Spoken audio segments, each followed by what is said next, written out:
Bonjour à tous, bienvenue pour cette vidéo webinaire en ligne.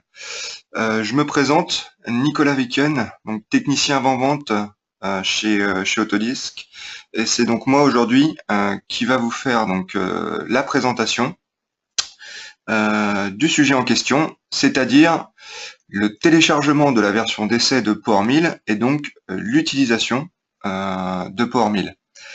Donc à savoir que Power 1000 est un logiciel de FAO, donc qui va permettre de générer de la trajectoire et du code ISO pour programmer vos machines et fabriquer vos pièces. Dans un premier temps,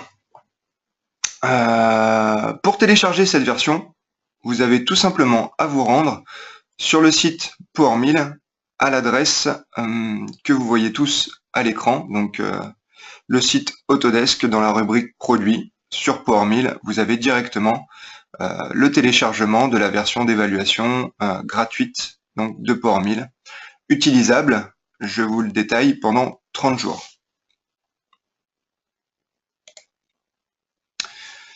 Ensuite, au niveau du contenu de cette version d'essai, de quoi vous allez pouvoir profiter? Vous allez pouvoir profiter donc de toutes les fonctionnalités de la version Ultimate de Power 1000. Donc c'est la, on va dire, c'est la version avec vraiment toutes les options qui vont vous donner accès donc à tout ce qui est programmation 3 axes et 5 axes, donc positionné ou continu. Vous allez avoir accès aussi à une vaste bibliothèque de différentes stratégies d'usinage. Vous allez avoir la possibilité de pouvoir modifier et optimiser tout type de trajectoire en instantané, bien sûr. Vous allez pouvoir contrôler aussi tout ce qui est évitement automatique de collision. Vous allez pouvoir programmer aussi donc des machines-outils, bien entendu, mais si vous êtes équipé aujourd'hui de bras robotisés, vous avez la possibilité donc de pouvoir générer des trajectoires, de pouvoir simuler cette trajectoire avec donc on va dire une simulation robot qui est dans la bibliothèque standard de Power 1000 et de pouvoir donc générer du code. Ensuite, vous allez pouvoir donc, en parlant de générer de code, vous allez pouvoir avoir accès à des post-processeurs 3 axes, donc toute une série de post-processeurs 3 axes. Je vous montrerai tout à l'heure dans la courte démonstration où aller chercher ces post-processeurs génériques, que ce soit du Fanuc, du Siemens, de l'Eidenheim, tout type d'armoire à machine. Vous allez pouvoir faire des essais directement sur vos machines. Et bien entendu, vous allez donc avoir accès aussi à tous les didacticiels vidéo internes au logiciel, où vous avez la possibilité, après, si vous le souhaitez, d'aller directement sur la chaîne YouTube d'Autodesk pour avoir accès, on va dire, à toutes les nouveautés, tous les tutos, voilà, en fonction des différentes choses que vous souhaitez voir. Donc, ce que je vous propose, moi, suite à cette courte présentation ici présente, c'est de vous faire une démonstration très brève de comment programmer sur Power 1000. Donc pour cela, dans les grandes lignes, ce que je vais vous présenter, donc c'est l'interface. Ensuite, nous allons voir comment importer son modèle 3D, donc et quel type de fichiers CO sur lesquels vous allez pouvoir travailler. Ensuite, je vous montrerai aussi les différents types de trajectoires d'outils que l'on va pouvoir créer sur Power 1000, ainsi que la création d'un outil. Et donc, on finira par la partie génération du code ISO. Donc, je vous montrerai aussi comment aller chercher un post-processeur et générer donc le code pour votre machine. Et pour finir la démonstration, je vous montrerai comment éditer des feuilles de suivi atelier. Donc sur une, on va dire sur une mise en plan standard, on va dire proposée, comment voilà transmettre toutes les informations à l'atelier au niveau de la programmation. Donc voilà, ce que je vous propose, c'est donc de passer directement à la démonstration.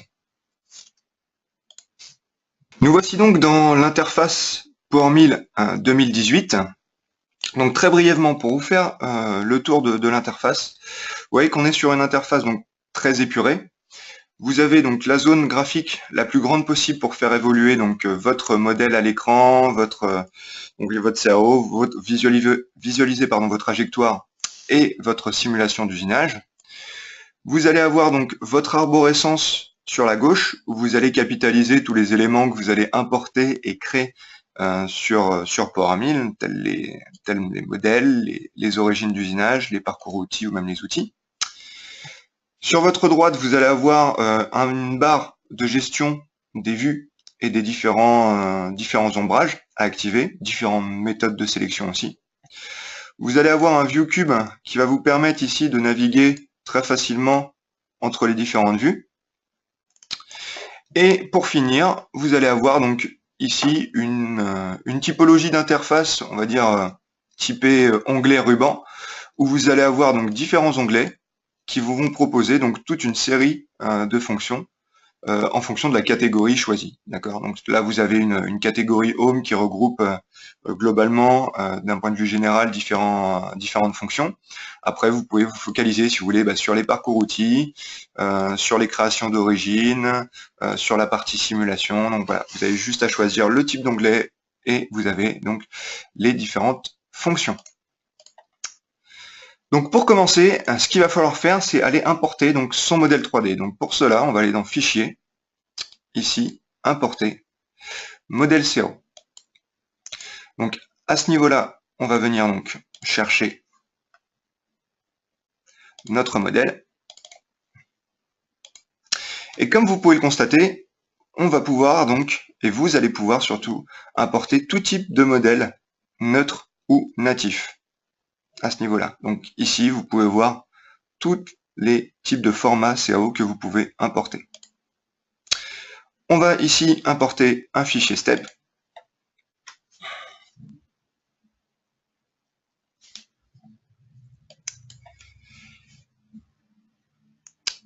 Et une fois ce modèle importé, on va pouvoir enchaîner sur... Voilà.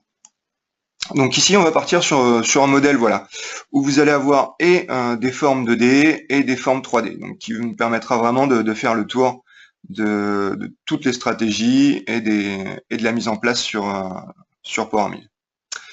Donc pour commencer, ce que je vais faire, c'est venir configurer le brut dans lequel je vais partir pour usiner cette pièce-là. Donc pour ce faire, je vais aller dans la catégorie brut ici, et je vais pouvoir donc calculer le volume englobant, d'accord, de mon modèle CAO. Donc là, je vois les dimensions calculées, je peux rajouter des surépaisseurs, je peux vraiment faire ce que je veux pour optimiser ici mon brut de départ. Ensuite, ce que je vais faire, c'est venir configurer un repère d'usinage. Donc pour cela, on va avoir différentes possibilités, d'accord. Donc au niveau de la création de repères, là ce que je vais faire, c'est directement créer ce que je vais appeler un plan de travail, donc une origine, positionnée sur le brut. Et ici, qui va me permettre d'avoir plusieurs points d'accroche en fonction de la manière dont vous allez travailler. Est-ce que vous avez l'habitude de faire votre origine ici sur un coin du brut? Est-ce que vous avez l'habitude de centrer votre origine, de travailler sur le haut de votre brut ou de travailler ici à la base? Donc ici, voilà, très simplement, vous venez sélectionner donc une accroche ici. Ce plan de travail, donc cette origine, est capitalisée dans l'arborescence et à tout moment, vous allez pouvoir la renommer. OK? Je vais venir activer cette origine-là. Donc, on a créé notre brut, on a créé notre origine. Ce qui nous manque pour créer nos premiers parcours, ça va être des outils. Donc, ici, on va pouvoir venir créer de zéro tout type d'outils. Donc vous allez choisir la géométrie et ensuite vous allez paramétrer les différents composants qui définissent votre outil. Donc ce qu'on va faire, c'est qu'on va partir sur on va configurer un premier tourteau pour créer en fait les premières ébauches.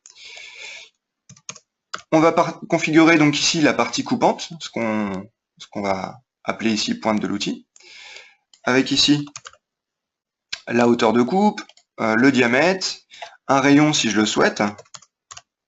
Je peux mettre ici un rayon de plaquette de 6. Là, je vais l'appeler tourteau diamètre 40, par exemple. Ensuite, je vais venir configurer le corps outil. Le corps outil ici, je vais pouvoir le faire légèrement d'étalonner si je le souhaite, de 1 mm, et je vais venir renseigner ensuite sa longueur. Voilà. Donc, je pourrais très bien m'arrêter à là pour de la simple ébauche. Après, je vais pouvoir configurer si je souhaite ajouter un porte-outil. Je vais pouvoir rentrer aussi, si je le souhaite, des données d'usinage, c'est-à-dire que je vais pouvoir vraiment capitaliser tous les paramètres et données de coupe dans l'outil. C'est-à-dire que quand je vais venir après l'importer dans la base de données, je vais pouvoir importer vraiment tous les paramètres et les données de coupe qui seront automatiquement appliqués au parcours.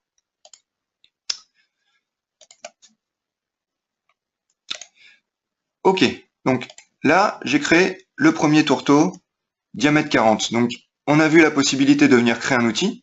Ce que je peux aussi faire, c'est directement aller dans ma base de données pour, on va dire, charger les autres outils que je vais vouloir dans ma bibliothèque pour ce projet-là.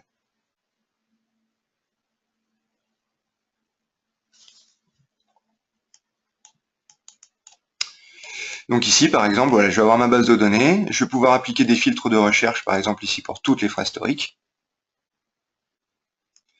Donc là, tout type de diamètre confondu. D'accord. Après, ce que je vais pouvoir lui dire ici, c'est que je veux rechercher avec un diamètre minimum de 25. Et il me sort ici tout ce qu'il y a d'existant avec un diamètre 25.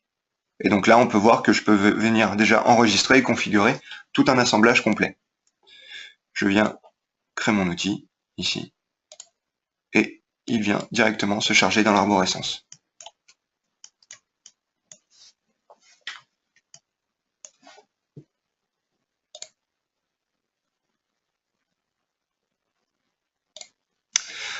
Donc voilà pour cette première partie sur la présentation du logiciel, sur la création du brut, la création du repère et la création d'un outil à partir de zéro ou à partir de la bibliothèque de données. Ensuite, ce que je vous propose, c'est qu'on se focalise sur une première approche déjà 2D, avec un simple surfaçage et cycle de perçage. Donc pour ce faire, on va utiliser ce qu'on va appeler donc des groupes de formes, ce qui va permettre de venir définir tout ce qui est forme 2D sur notre pièce. D'accord ? Soit avec un système de reconnaissance, soit avec un système directement de création. Donc là, ce que l'on va devoir créer, c'est donc ici une face à 0, d'accord, directement, que je viens appliquer. Ok. Ok. Ce que je vais faire, pour être sûr, c'est venir ici mettre, par exemple par rapport à cette face-là, 10 mm de surépaisseur enlevé sur le dessus. Donc j'ai mon groupe de formes à ce niveau-là. Et ce que je vais pouvoir faire aussi, c'est venir sélectionner toute une partie et définir ici un ensemble de trous par rapport au modèle.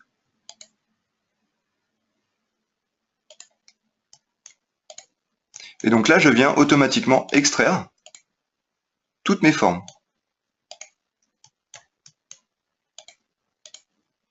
Sur lesquelles je vais m'appuyer pour faire mon surfaçage et mon cycle de perçage.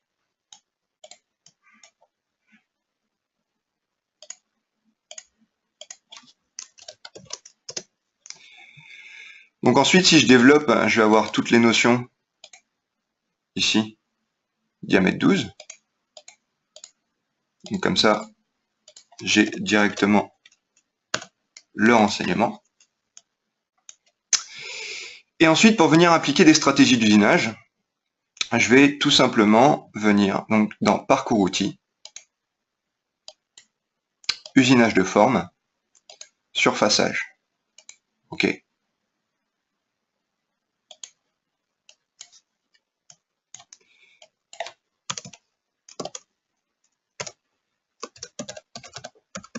je renomme ma stratégie. Et donc à ce niveau-là, ce que je vais pouvoir faire, donc, c'est tout simplement configurer ma stratégie au niveau du surfaçage.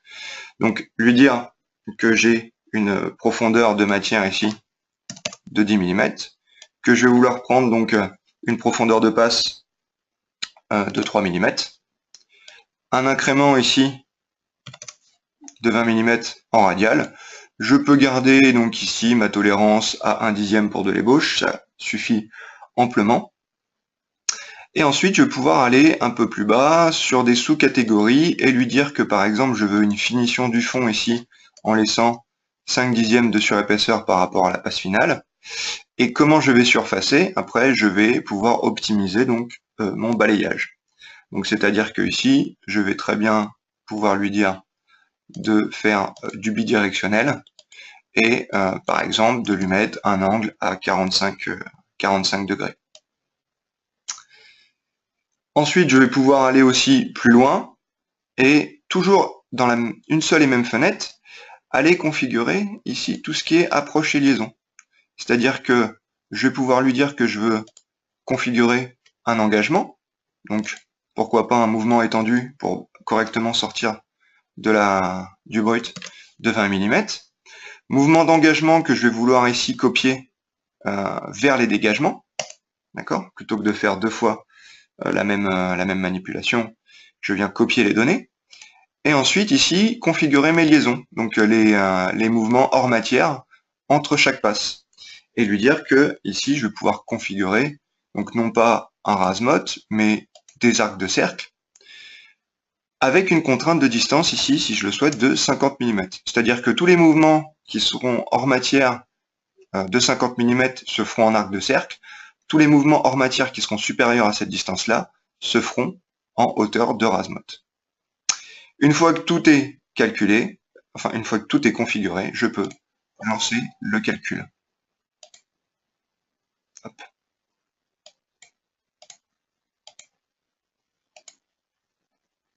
Bien sûr, bien contrôler ces hauteurs de sécurité, bien entendu.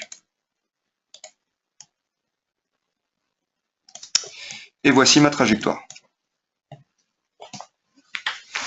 Donc le message d'erreur que j'avais, c'était pas un message d'erreur, c'était un message d'avertissement. Comme quoi, le contrôle des hauteurs de sécurité, au début, n'avait pas été fait. Donc du coup, ça me permet de mettre à jour les hauteurs de sécurité et de pouvoir lancer le calcul. Donc vous allez avoir comme ça tout type de sécurité qui peuvent être désactivées si vous le souhaitez, mais qui permettent d'être guidés et d'être avertis en cas de problématique. Donc voici première trajectoire, donc ici dans parcours outils, opération numéro 1, surfaçage. Ce que je vais pouvoir faire, c'est tout simplement venir faire maintenant une simulation 3D de cette trajectoire-là. Donc pour ça, je peux directement faire un clic droit, simuler depuis le début, ça m'envoie ici dans l'onglet de simulation, où je peux donc venir activer un ombrage,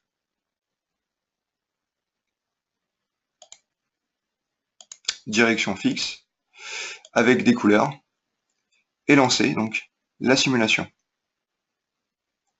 Je vais venir accélérer un petit peu, voilà, pour voir l'évolution de mon brut au fur et à mesure.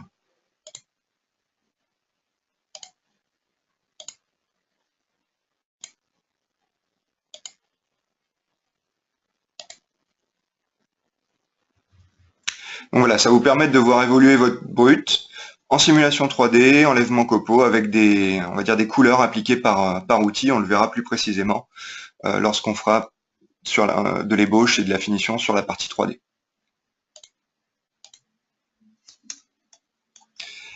Le surfaçage étant fait, je vais me focaliser sur la partie cycle de perçage.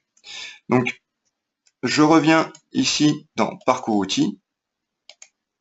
Dans la catégorie perçage, je vais sélectionner ici donc, la stratégie perçage et je vais pouvoir configurer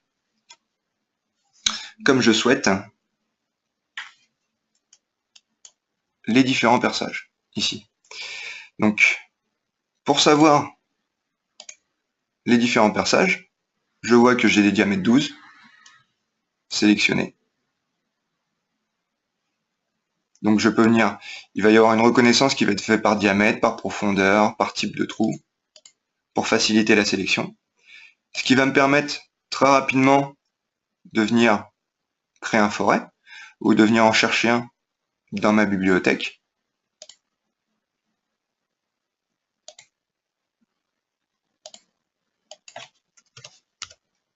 Voilà, entre 12 et 25 par exemple.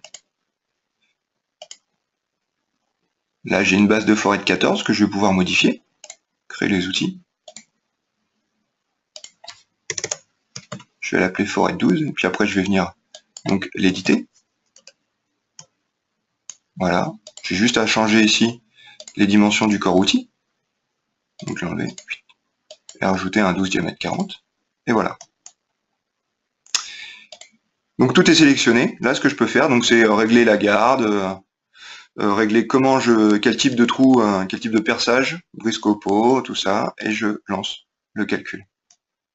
Et j'ai mon cycle de perçage qui s'est calculé. Hop, que je peux renommer.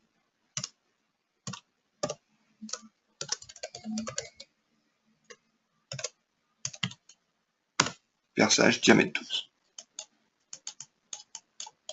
Ok, maintenant qu'on nous avons vu cette partie 2D, on va se pencher un petit peu plus donc sur la partie ébauche, cette fois 3D. Donc pour cela, ce qu'on va faire, c'est qu'on va directement basculer donc sur une fraise torique diamètre 25 R5 et une fraise diamètre 16 R4 qu'on aura préalablement chargée pour faire un exemple de reprise d'ébauche. Et vous montrer que on peut très simplement passer différents diamètres en reprise d'ébauche en analysant ce que le diamètre précédent est venu bien sûr usiner. Pour la mise en place donc de tout ce qui est reprise d'ébauche 3D, ça va se situer donc dans parcours outils, ébauche 3D, et donc ça va être cette stratégie-là. Donc tout comme le surfaçage ou comme le perçage tout à l'heure, vous voyez que vous avez la même typologie de fenêtres à ce niveau-là.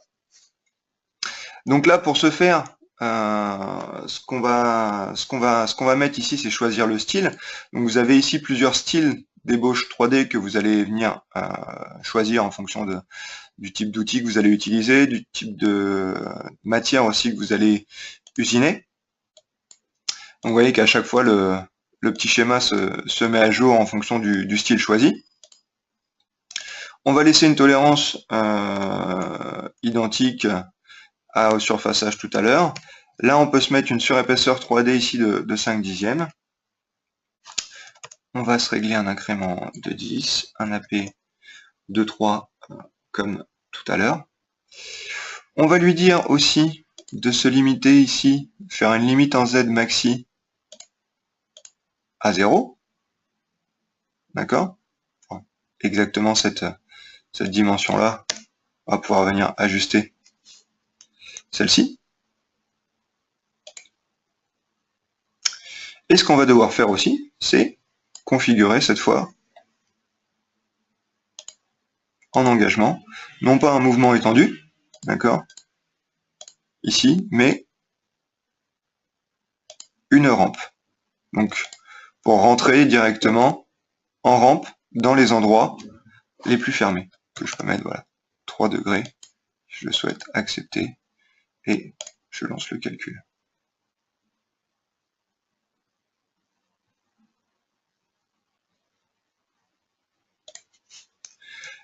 Donc voilà, vous voyez que la puissance de calcul est très rapide. Hop, ébauche.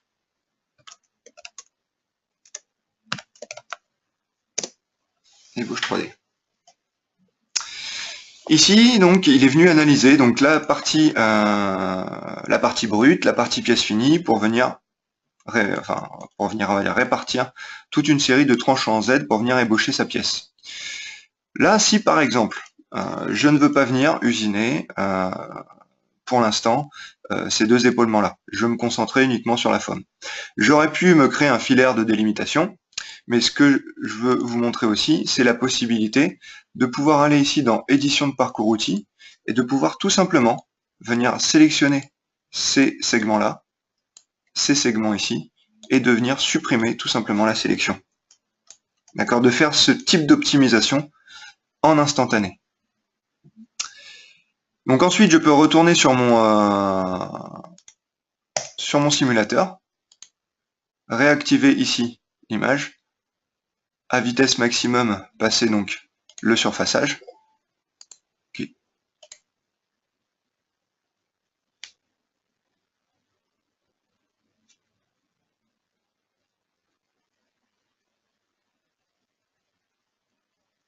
La passe de finition. Et dans la foulée, passer la stratégie d'ébauche 3D. Et donc là, vous voyez avec des couleurs différentes. La prise de matière, en fait, de chaque outil différent. Et de cette manière-là, je vais pouvoir, donc là, j'ai déjà un meilleur rendu de l'évolution de mon brut avec une ébauche 3D.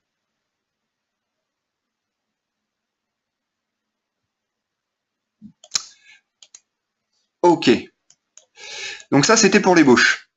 Maintenant, ce que je veux faire, c'est lui dire que je suis venu ébaucher avec une diamètre 25. Moi, maintenant, ce que je souhaite réaliser, c'est une reprise d'ébauche à la fraise diamètre 16, vraiment aux endroits où la fraise 25 n'a pas pu enlever la matière de par son diamètre effectif de 25. Donc pour ça, ce que je vais faire, c'est aller dans Parcours outils, ici, ébauche 3D, reprise d'ébauche 3D.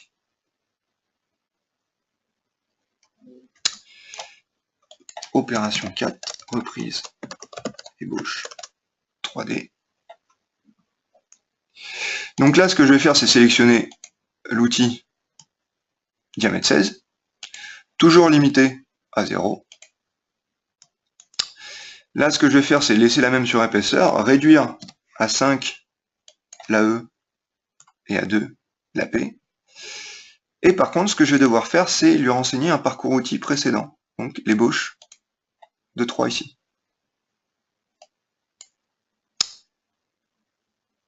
Et je vais pouvoir lancer le calcul. Hop là. Donc il me dit juste que le parcours d'outil précédent a été édité et que il va quand même venir reprendre ces parties-là. Donc après, rien de plus simple. Je viens sélectionner ces éléments, édition, supprimer, et c'est mis à jour. Donc là, voilà. Ce qu'on est venu faire, c'est vraiment venir affiner la crête sur les parties 3D et venir ici dégrossir encore un petit peu plus tout ce qui était partie rayons horizontaux. Et avec une rampe, à l'aide d'une rampe ici, venir creuser un petit peu plus cette forme-là où la diamètre 25 n'était pas allée. Vous voyez que c'est très très simple à mettre en œuvre pour toute cette partie ébauche plus reprise d'ébauche en 3D. Pour continuer sur l'usinage de cette partie 3D, ce qu'on vient de voir, c'est la partie ébauche et reprise d'ébauche. Il ne nous reste plus qu'à voir la partie finition et reprise de rayon si besoin. Donc pour ça, ce qu'on va faire, c'est qu'on va venir ici charger une fraise diamètre 8 et faire une finition globale uniquement de notre forme. Et donc pour cela, il va falloir en fait délimiter juste la partie 3D. Donc nous allons créer ce qu'on va appeler ici une frontière. On va avoir plusieurs types de frontières, donc des frontières de reprise, des frontières de contour, enfin, personnalisées. Et là, ce qu'on va utiliser, c'est vraiment une frontière de surface sélectionnée. Donc pour ça, ce qu'on va faire, c'est qu'on va venir sélectionner tout cet ensemble de surfaces là, en désélectionnant le gros des surfaces que j'aurais sélectionné à ce niveau-là. Je peux passer sur un mode de sélection glissé pour venir désélectionner plus facilement tous les autres bandeaux surfaciques. Et je vais ici cliquer sur création d'une frontière de surface sélectionnée, que je vais appeler ici forme 3D. Donc c'est la zone qui va délimiter la forme 3D.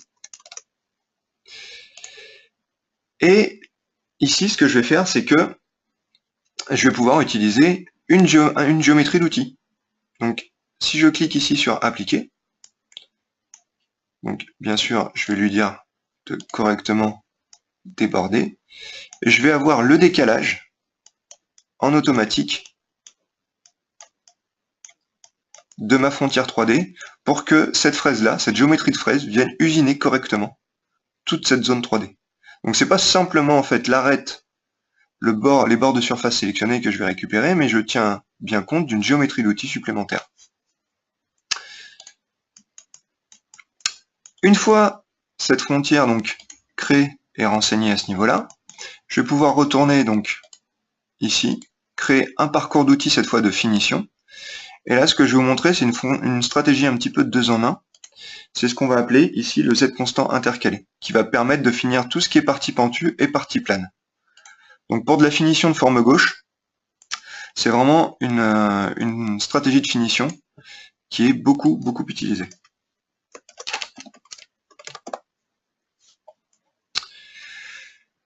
Donc j'utilise bien ma fraise diamètre 8, et ici je vais pouvoir configurer donc, et mes pentes, et mes régions planes, ma tolérance, ma surépaisseur, comme je le fais depuis le début. Vous voyez que la typologie de fenêtre n'a strictement rien changé. Donc ici, je vais mettre une profondeur de passe de 1 qui va me calculer pour de la stratégie de finition automatiquement ma hauteur de crête à 6 centièmes.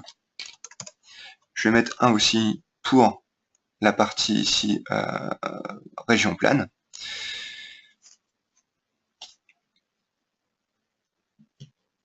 Ce que je vais donc vérifier, c'est bien que dans limité, j'ai bien ma frontière forme 3D qui soit automatiquement pris en compte, vu que c'était une frontière qui était active.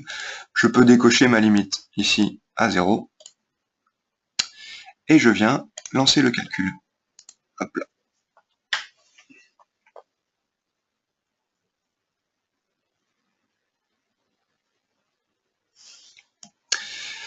Donc là, voilà. Vous voyez que une stratégie de finition très rapide à calculer. Donc là, je vois une chose. Donc j'aurais pu le changer dans ma fenêtre, mais j'ai conservé ici les rampes au niveau de ma reprise d'ébauche tout à l'heure. Donc ce que je peux faire, c'est déjà venir optimiser cette partie-là et lui dire que je peux aussi cocher de la spirale sur les régions planes.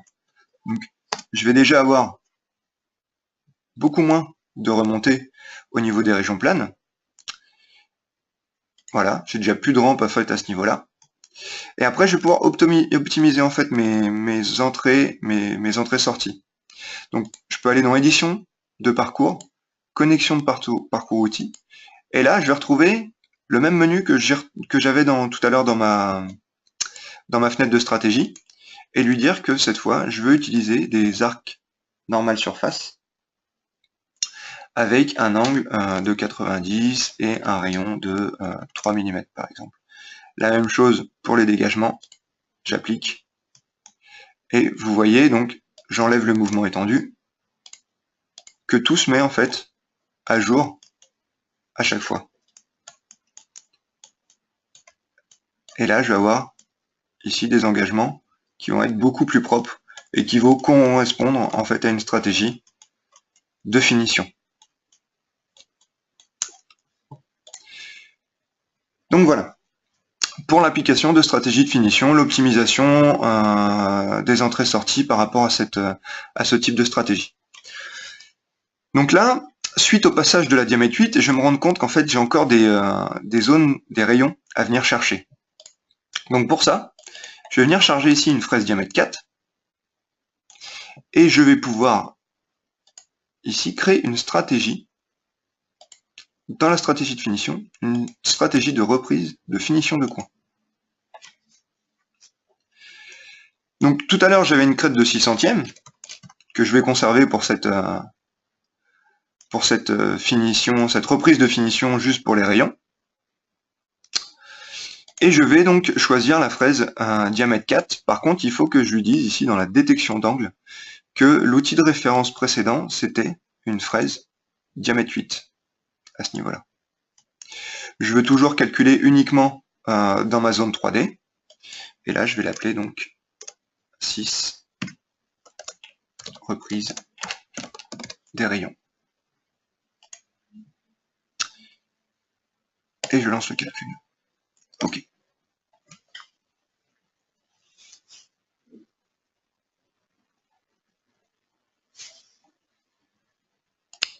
Hop. On va pouvoir venir faire exactement la même modification à ce niveau-là. Modifier les angles d'engagement, décachement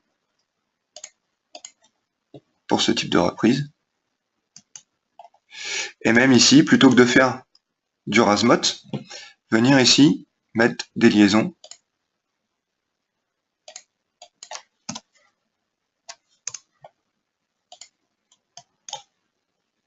Allez à 2 mm en arc de cercle. Voilà. Pour avoir des liaisons, on va dire, faire une forme d'hélice et venir reprendre la matière juste si besoin. Là, on voit que là, je reprends pas grand chose. Je peux venir sélectionner ces éléments-là, venir le supprimer ici. Et j'ai ma trajectoire d'usinage pour les reprises de rayons. Une chose qu'on va contrôler, parce que là je suis sur une sortie d'outil qui est pas très longue, c'est la possibilité de venir activer ce qu'on va un contrôle dynamique. Le contrôle dynamique, il va me permettre quoi? Il va me permettre de venir positionner mon outil à un endroit donné, d'accord, et de visualiser si je rentre en collision. Donc là, pour l'instant ici, pas de collision, et là je vois directement que en se positionnant à cet endroit, je suis, donc ici, en collision machine-outil.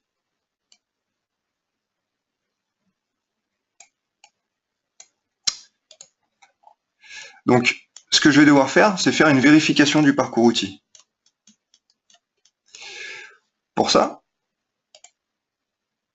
je vais dans mon menu vérification du parcours et que je vais ici contrôler les collisions au niveau du modèle et du porte-outil. Ce que je vais pouvoir faire dans ce menu-là, c'est calculer la profondeur de collision, séparer le parcours outil si besoin et ajuster l'outil. Donc ajuster le porte-à-faux uniquement pour pas qu'il me change la longueur de coupe à ce niveau-là.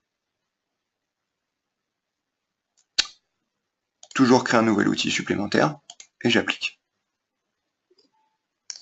Donc voilà, je vais faire la vérification. Il me dit collision avec le porte-outil 1, trouver une profondeur de 15,5. Longueur minimale outil doit être de 35,5 pour éviter les collisions du porte-outil. Accepter. Et donc lui, qu'est-ce qu'il va me créer par défaut? Il va donc me recalculer le premier parcours avec la série longue. Il va me créer un deuxième parcours avec donc la série courte utilisée, mais il m'aura automatiquement supprimé tous les parcours outils qui mettaient mon outil en collision. Et donc il va me créer donc le parcours numéro 2, donc qui est le restant, avec la série longue. Donc après je garde ce que je veux, mais voilà, il me donne les indications et il vient donc me donner des pistes sur la création de parcours, il me divise automatiquement le parcours outil. Donc ce que je peux faire, c'est garder la série longue. Et en fait, ce que je vais faire, c'est que je vais supprimer ces deux parcours-là, cet outil-là, et garder que, ici, ma fraise, diamètre 4, avec la bonne longueur, pour faire la totalité.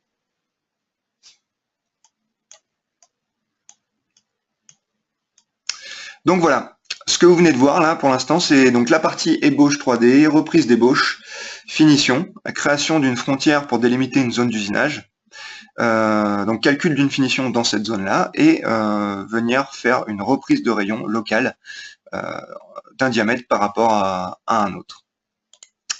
Pour terminer cette démonstration, suite à tout ce qu'on vient de voir, il ne manque plus que vous montrer comment compiler en fait tous ces parcours outils, comment générer votre code ISO pour votre machine, et comment transmettre aussi toutes ces informations à votre atelier à l'aide de fiches techniques. Donc Pour la création d'un programme CN, on va venir tout simplement ici créer un nouveau programme que l'on va appeler donc démo ici, qui va se situer donc dans une autre catégorie un peu plus haut. Et ce qu'on va pouvoir faire, c'est qu'on va pouvoir venir ici tout sélectionner et tout ajouter, donc à ce niveau-là. Ici, on va se mettre en numérotation d'outils automatiques, puisqu'on n'avait pas forcément renseigné de numéro d'outils. On renomme ici donc le nom du programme, le chemin où le programme va s'enregistrer, et ici le choix du post-processeur. Donc, vous allez avoir accès avec la version d'essai à des post-processeurs génériques en 3 axes. Où aller les trouver? Donc, vous allez devoir aller donc, dans votre disque local.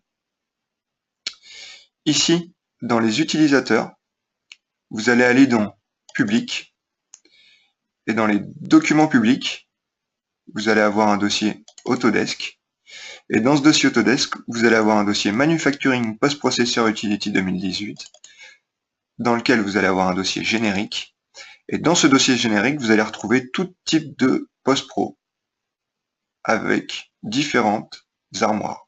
Makino, Urco, As, Fidia, Fanuc, Siemens, Mazak, vraiment tout ce que vous souhaitez. On va choisir un post-pro Siemens par exemple. OK. Et on va venir donc écrire le programme complet. Voilà. Donc là on voit tout ce qui a été post-processé, complete ici. Je ferme.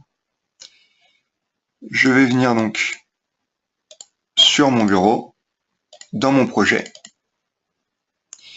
Et dans NC Programme ici, je vais retrouver mon démo.tap. Donc après, je peux renommer ici, je peux mettre l'extension que je veux, bien sûr l'extension qui correspondra à ce que peut lire ma machine. Et donc ici, après, vous pouvez donc contrôler avec un éditeur de texte le programme ISO, d'accord, complet de vos parcours.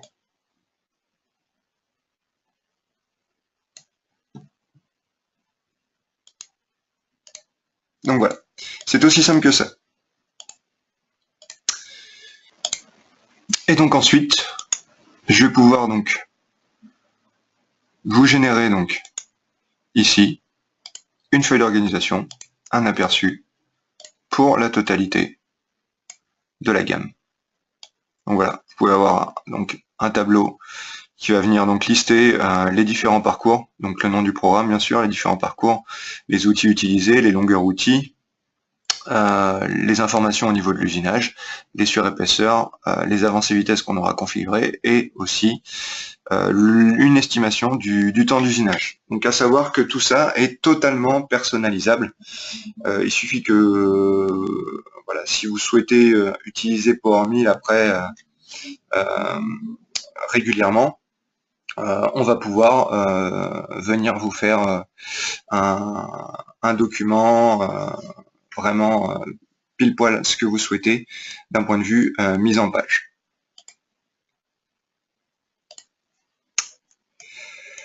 Voilà donc pour cette démonstration. Ce que nous venons de voir, c'est donc la présentation de l'interface, l'import de modèles 3D, comment créer des trajectoires, générer son code CN et éditer des feuilles de suivi, donc atelier. Je vous ai montré donc d'un point de vue vraiment général la manière d'utiliser la version d'essai de PowerMill. Donc j'espère que cette vidéo vous aura donné envie de télécharger cette version d'essai, de générer de la trajectoire. J'espère que cette vidéo vous aura plu. En tout cas, merci à tous d'avoir assisté à cette vidéo et j'espère à bientôt. Au revoir.